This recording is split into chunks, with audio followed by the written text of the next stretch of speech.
नमः श्रीयतिराजाय विवेकानन्दसूरये सच्चित्सुखस्वरूपाय स्वामिने तापहारिणे।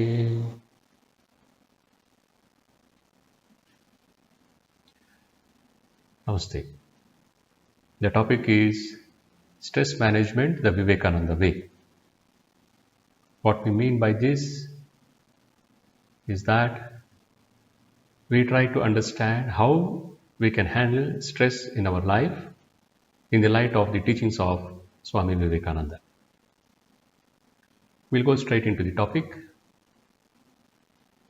Stress generally has four sources. The first is ourselves. I am the source of stress for myself. Second is my relationships with people around me. Third is my work. And fourth is my environment, including nature.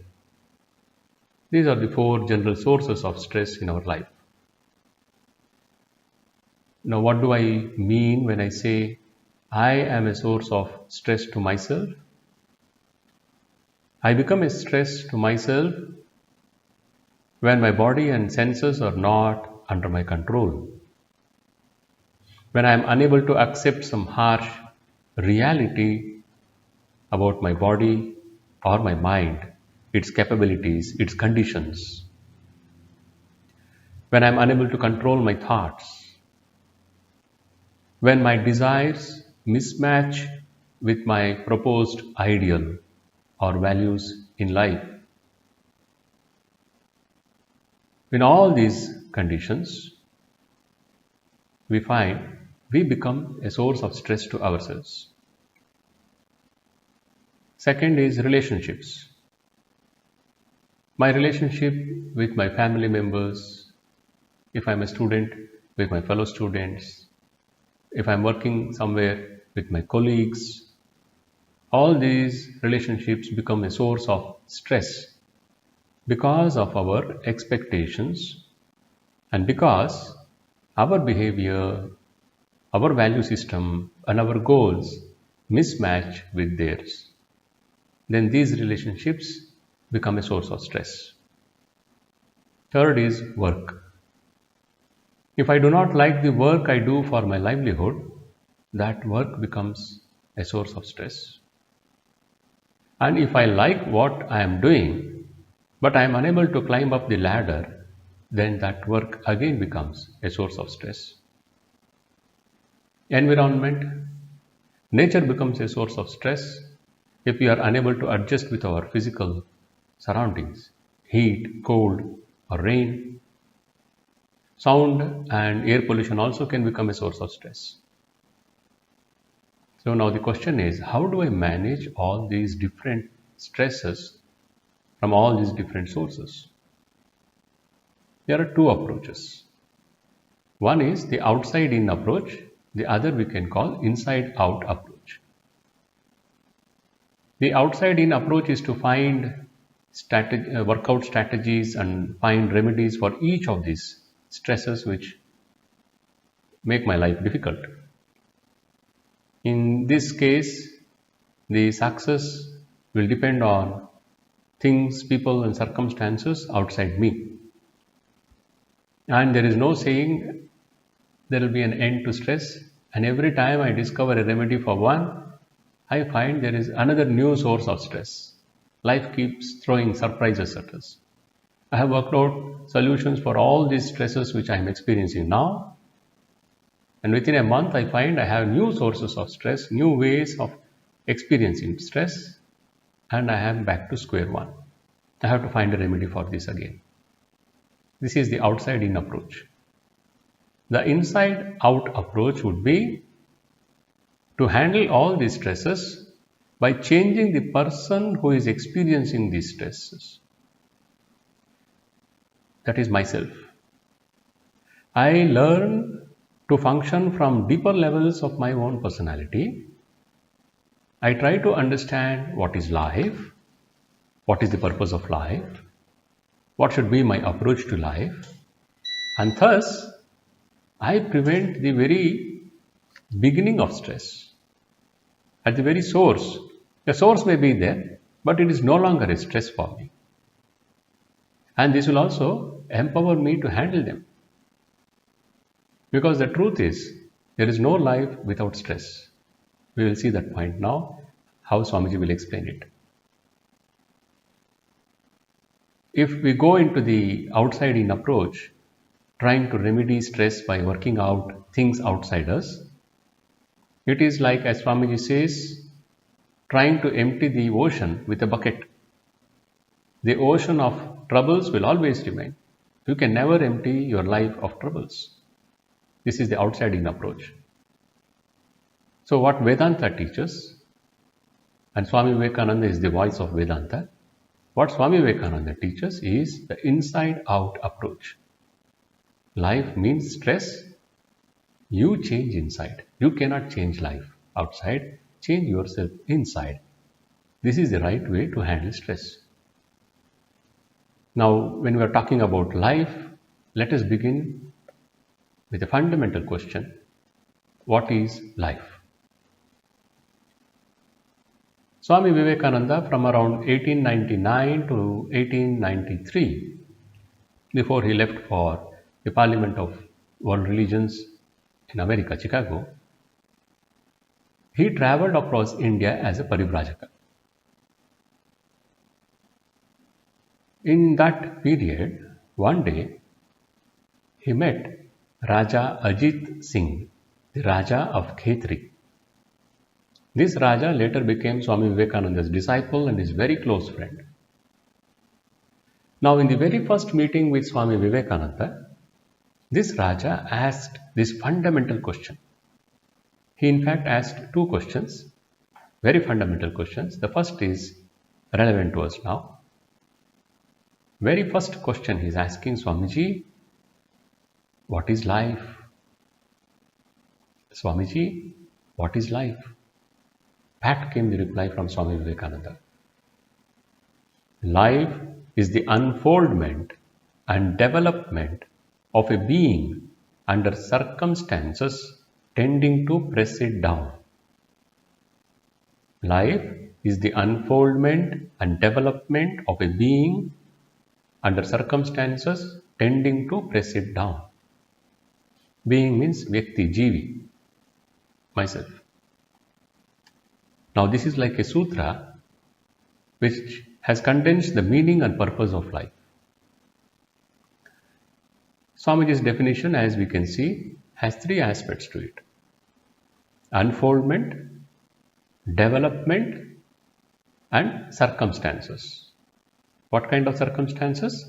Circumstances tending to press it down. Let us understand these three. Unfoldment, development, circumstances tending to press it down. Unfoldment. The first question Vedanta asks us is, find out who are you. When I pose this question to myself, it comes out as, who am I? मैं कौन हूँ? Or what am I? मैं क्या हूँ? Now, without any training, if we ask this question, the first answer will be, I am so and so, my name. Then, my social position, what work I am doing, my religion, my caste, the class I belong to, my achievements, my successes, my failures. All these identities are outside me. The Rishis, the Upanishadic Rishis, when they asked this question, they didn't look for the answers outside. They looked inside. And they discovered that human personality has 5 dimensions. In one of the main Upanishads, Taittiriya Upanishad, this is explained. The Rishis discovered that I, as a human being, have 5 dimensions. The first and outermost is called Annamaya Kosha, or physical dimension. Second, Pranamaya Kosha, the dimension of energy. Third, more subtler and inside, Manomaya Kosha or mental dimension. Fourth, Vijnanamaya Kosha or intellectual dimension. And fifth, Anandamaya Kosha or the blissful dimension. They said, behind these 5 dimensions, dimension means at each level I have a sense of identity. I function from these 5 dimensions.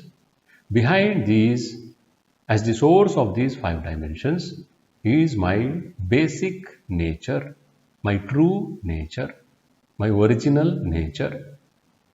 They call this Atman or consciousness. This is my true nature.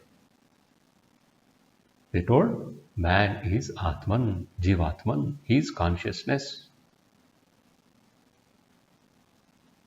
How is this consciousness related to this universe? What is this consciousness? All these are questions which will take us deeper into Vedanta. We will not go into that. We will accept this discovery of the Vedic rishis that I am not just this body, mind, ego complex. I have something else behind that. My basic nature is called Atman, or divinity is another word we can use. Now this consciousness or divinity or Atman, Vedanta tells us, is the source of all knowledge, of all strength, of all purity, of all joy or bliss. Whatever is there. It is in the consciousness. Or if you put it other way, whatever has manifested in this universe has come from that consciousness.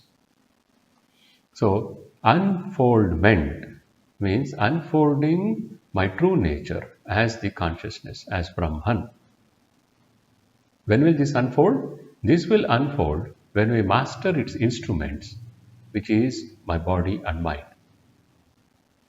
In one of his lectures, Swami Vivekananda says, I quote him, everything that is strong and good and powerful in human nature is the outcome of that divinity.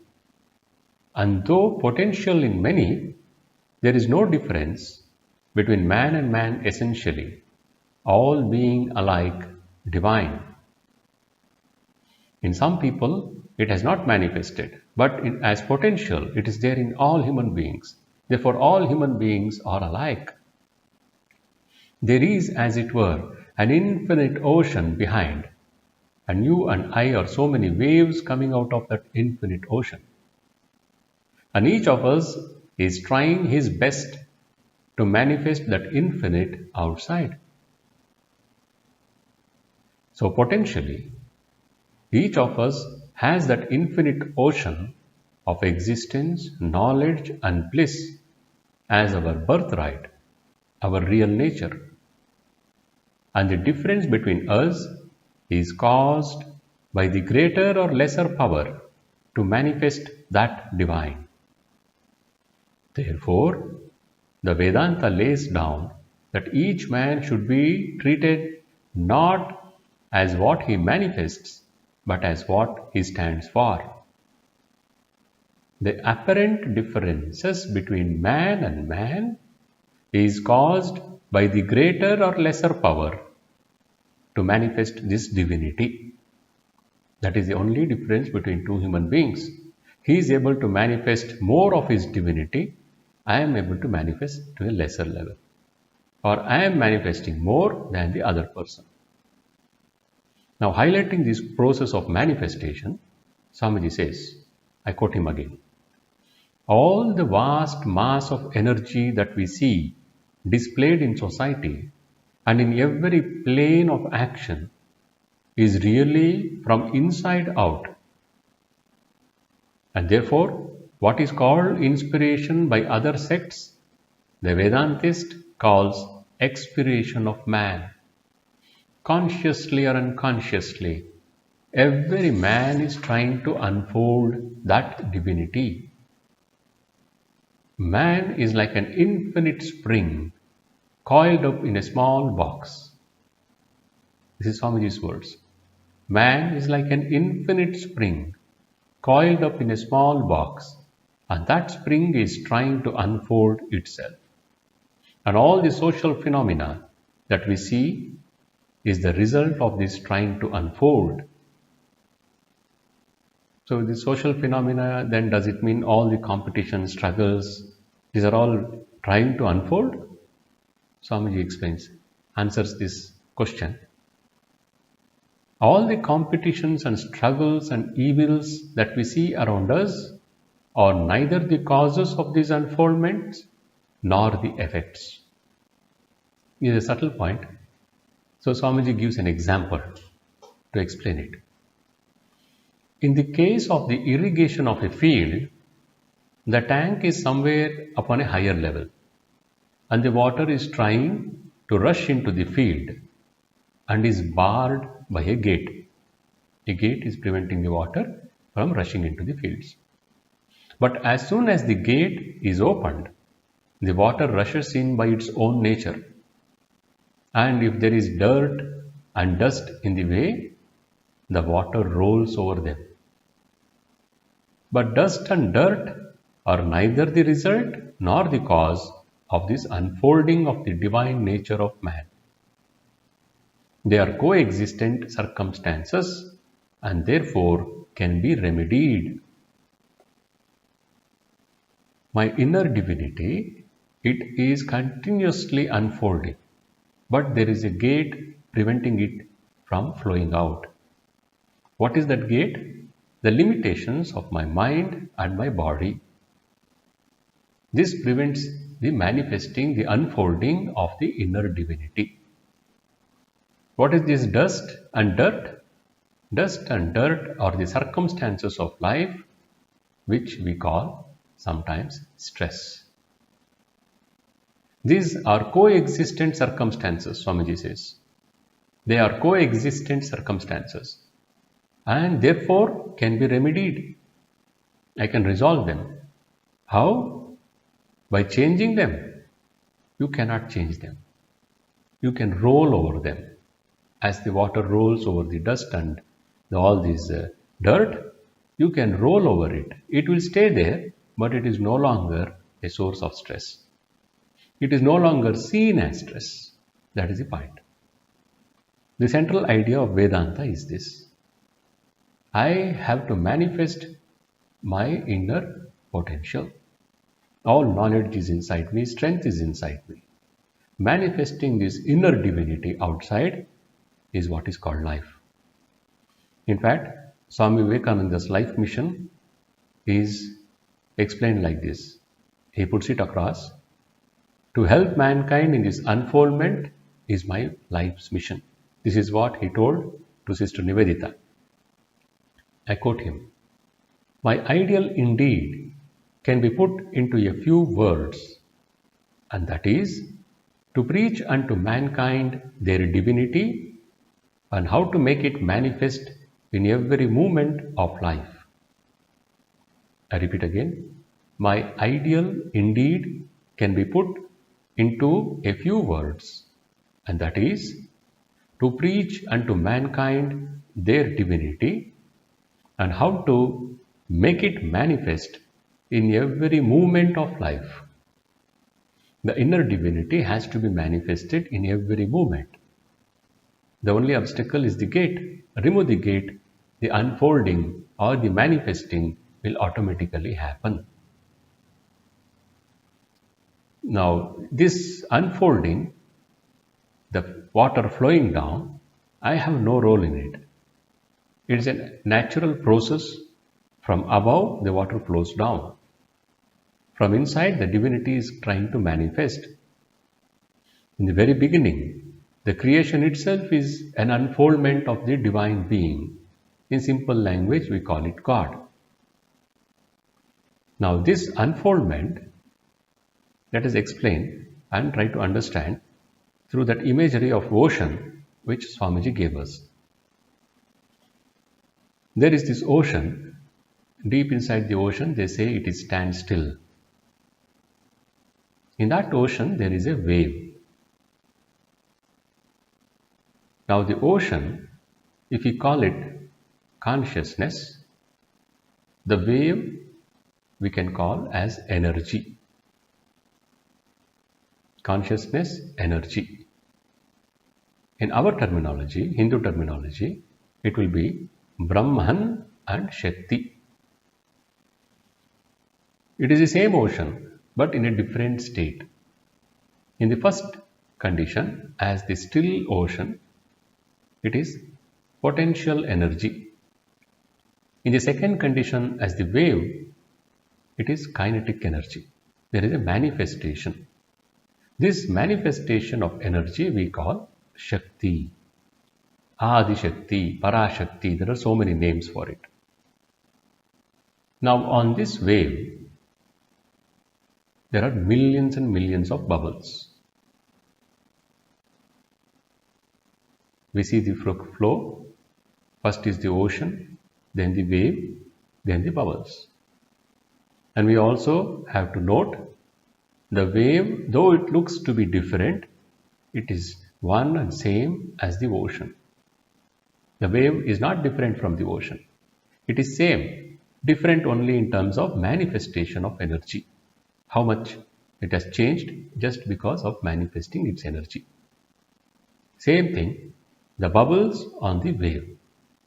The bubbles are nothing but the wave and the ocean. But there is a difference again in terms of manifestation of energy.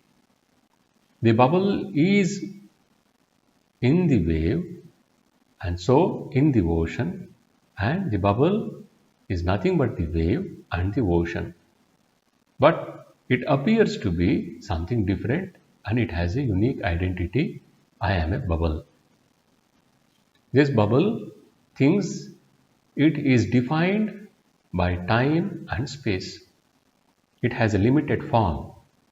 So the bubble says, this form is my identity. And then it has a time, let us say 10 seconds. It sees its life limited by time also. So it is bound by time and space. And it thinks I am an individual. Everything that we see in this universe is a bubble. Anything you look around your room now and you see, whatever you see is a bubble. What is a bubble? Bubble is nothing but energy. So whatever we see around us is nothing but energy, atoms. But in different forms and shapes, living and non-living. Now let us talk only about the human bubbles. There is a bubble called male, there is a bubble called female. Again, young, middle-aged, old-aged. Again, energetic, now very tired. And then go inside. Very intelligent, not so intelligent, stupid. Very razor sharp mind, very good, but here is a dull mind. The buddhi is not working properly. Very noble hearted, kind hearted, very crooked and hard hearted. So many differences in each of these bubbles. But though they seem to be so different, they are nothing but bubbles. Now one of the bubbles, it is afraid of death. It sees other bubbles bursting and dying, so it is afraid of death. Then a guru comes and tells this bubble, it doesn't make sense for you to think of death because you cannot die. Really, who would take a bubble crying about death seriously? If a bubble comes to us and says, I am afraid of death, what will we do? We'll laugh at it. We'll say, what does your death matter? What? Is it nothing if I die? I don't think it is anything. You came from the wave, you go back to the wave. It is, you think it is something because you have forgotten your identification with the wave. You are the almighty wave. And why the wave? You are the ocean itself. So the guru comes and tells this disciple bubble, my dear child, you cannot die. How is that? Because you are the ocean. Your crying that I will die is as silly as the ocean crying, I will die, there will be nothing left. I'll become non-existent. It is as same as that. Tat Tvam Asi is the Mahavakya. You are that. You are that ocean. Now this bubble goes inside. It doesn't go on a Tirtha Yatra to discover itself. It has to go inside. It is inside out approach, mind you. So the bubble goes inside and tries to understand, who am I? What am I? I thought I was this bubble, a man, middle-aged, a woman, old-aged, whatever it is. And suddenly this guru tells, no, you are none of these. You are pure consciousness. You are the ocean. You are that Brahman. So when this bubble goes inside, through a sadhana paddhati, it realizes its basic nature, true nature, as Atman. This is called Atma Sakshatkar. Then it declares, Aham Brahmasmi. I am that consciousness. I am consciousness. Then when it comes out again to this play of bubbles, it sees again so many bubbles, so many colors, so many shapes. But it is no longer fooled into seeing them as independent, individual bubbles clashing with each other. It is no longer hurt when those bubbles come and hurt it. Because it says, Sarvam Khalvidam Brahma. All that I see is nothing but consciousness. There is no two, there is only one. I am this universe. So this approach immediately transforms life. There are circumstances which are painful for me, stressful for me. But now the person who was seeing it as stress, he has transformed. It will be there, but it will not be a stress for him. It is a little paradoxical. It is there, but not there. The circumstances are same, but the experience is no longer a stress. That is the point. Now, this unfolding of my divinity means the bubble has to discover and manifest its true nature. That true nature is continuously trying to manifest, but there is an obstruction created in the mind, at the ego level, at the body level. These obstructions, if I remove, then the inner divinity manifests, unfolds. When that happens, the person who has this stress, he has transformed. Now we'll see how this happens. The second word, first is unfoldment. It is a natural phenomena which is continuously trying to happen, but there is a gate preventing the water from flowing out, and this gate is my unripe ego, as Sri Ramakrishna would put it, Kacha Ami. That unripe ego is a barricade, and the mind full of desires, vasanas, samskaras of so many lifetimes, that mind, Vishayasakta mind, is a barricade. And then body also at one level is a barricade. I have to purify, I have to make these three instruments strong so that the unfoldment comes out properly. Now the second idea, development. Development means this, opening the gate to allow the water to flow down. Gate means ego, mind, senses, body. I develop my mind by training it in the power of concentration. Clear, steady thinking. I develop my power of discrimination. I try to sublimate my emotions, purify them. In all this, what happens? My instrument, the mind, becomes strong. Then the inner divinity will unfold and develop as strength, peace, and joy. Outside circumstances, we are not talking at all. We are only talking about what happens to me. I focus on myself, I change myself, life will unfold as it has to unfold. What is it? Coexistent circumstances, Swamiji said. Dust and dirt. it will always be there. My relations with people around me will always sometimes become a source of some pain. My body, my mind also can give me a lot of trouble. Outside nature also can give me trouble. My work can become a source of trouble. I cannot change those things, circumstances, because I cannot control or change people outside me. I cannot control or change the Prakriti. The only thing I truly can control and change is myself. And that is what Vedanta asks us to do. Swami Vivekananda asks us to do. He says, find out who you are. Discover the truth. Allow this unfoldment to happen. Remove the blockade called the gate. Development will grow. Now, how do I do this? In the second half of his definition, life is the unfoldment and development of a being under circumstances tending to press it down. Circumstances tending to press it down is the key for us. This development will happen when circumstances are trying to press me down. What presses me down? My own Vishaya samskaras, which impel me to seek sense enjoyment, my ego, and then the people around me, the outside world, living and non-living, things also can become a source of stress, and nature itself. Swamiji says all these are necessary for the development, for the unfoldment. In a lecture on Karma Yoga, Swamiji says, I quote him, he says, life is a state of continuous, complex struggle. If someone is dreaming there will be no struggle in my life, then he won't be alive for long.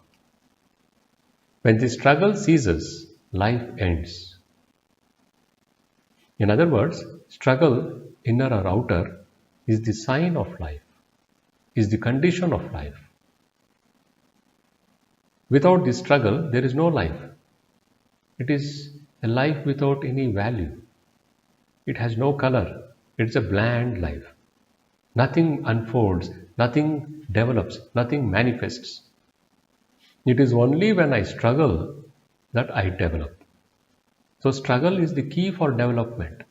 It is by struggling that I develop my mind. How do I strengthen my biceps? By lifting the weights. Lifting weight is a struggle. It is a pain. The muscles ache.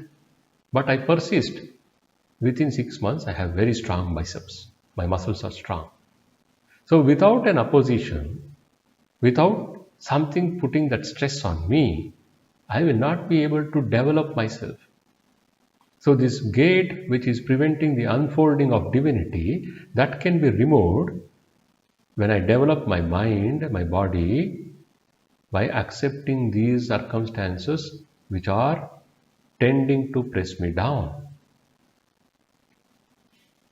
Having said that, we should note how we understand the circumstances tending to press me down, how we look upon it, that makes the big difference in development of life. It should be noted that Swamiji gives a matter of fact statement. Circumstances tending to press it down. He doesn't use any word. When we refer to these circumstances tending to press us down, we generally begin with the word which is favorite with many people, problem. Any opposing circumstance, their first choice of word is problem. Some who are little better, they use the word difficulty. Some who are advanced, they will see these circumstances as challenge. And those who have mastered, they see it as an opportunity. They have already advanced. So whenever the circumstance is tending to press them down, they see it as an opportunity. So there are 4 approaches or 4 attitudes towards circumstances tending to press me down, which is always going to be there. Life means complex, intense struggle. It is always going to be there. How I will see it depends on my attitude. Will I see it as a problem? Will I see it as a difficulty? Will I see it as a challenge? Will I see it as an opportunity? That makes all the difference in our life. Now, the word problem, what does it mean? It means we regard the opposing circumstances as unwelcome and we somehow wish to avoid it. It's a problem which I don't want. I would like to close my eyes, pray to God, and when I open my eyes, I want this problem to vanish. It is a negative outlook because we can never run away from problems. They will simply follow us. And life means problems. Circumstances tending to press me down. Because you have called it a problem, it will remain a problem. And once you label something as a problem, you have lost the strength to resolve it. Now, the same circumstances, suppose I see them as difficulty. I would like to call them as difficulty. This fellow who calls these circumstances as difficulty is better than the other person who calls it a problem. Why? He is ready to accept the opposing circumstances. He will put in a little more effort or develop more skill to overcome it. So in that sense, it is better than the problem attitude. But this person still depends on some help. It is difficult. Can you help me, please? It is difficult. Can you give me a little more time, please? It is difficult. I will do it, but I need a little help, a little motivation, a little support. So he is still looking outside for some help. This is better than the problem, but still it is not the best attitude towards circumstances tending to press me down. The third attitude is looking upon the same circumstances tending to press me down as a challenge. The moment I see these circumstances tending to press me down as a challenge, something happens inside me. What is that? My inner potentials, my inner talents, my inner abilities are awakened. Everything is in the mind. It may look like ordinary words, problem, difficulty, challenge. But each of them, they convey an attitude. An attitude decides how I understand, perceive and handle life. So when I say this circumstance tending to press me down is a challenge for me, there is a different thing manifesting inside. It's because this is a courageous outlook and through that I manifest glory. There may be some fear and there will be some stress, but there is also a sense of satisfaction when I meet the challenge successfully. When I say challenge, that doesn't mean I'll not have some fear or stress. It will be there, but I am confident. I take it as a challenge. I would like to prove myself that I can achieve this, whatever may be that circumstance. So in that sense, we should never have this problem or difficult attitude.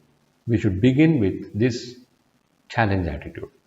Whatever life may throw at me, I will take it as a challenge.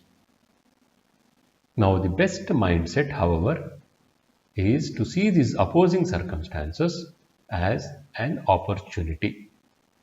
Immediately, it puts me in a creative space where life unfolds and develops with grace, joy, and power. The moment I see it as an opportunity, life changes. So the two best ways in which I can see and handle these circumstances is see them as a challenge, or better, see them as an opportunity.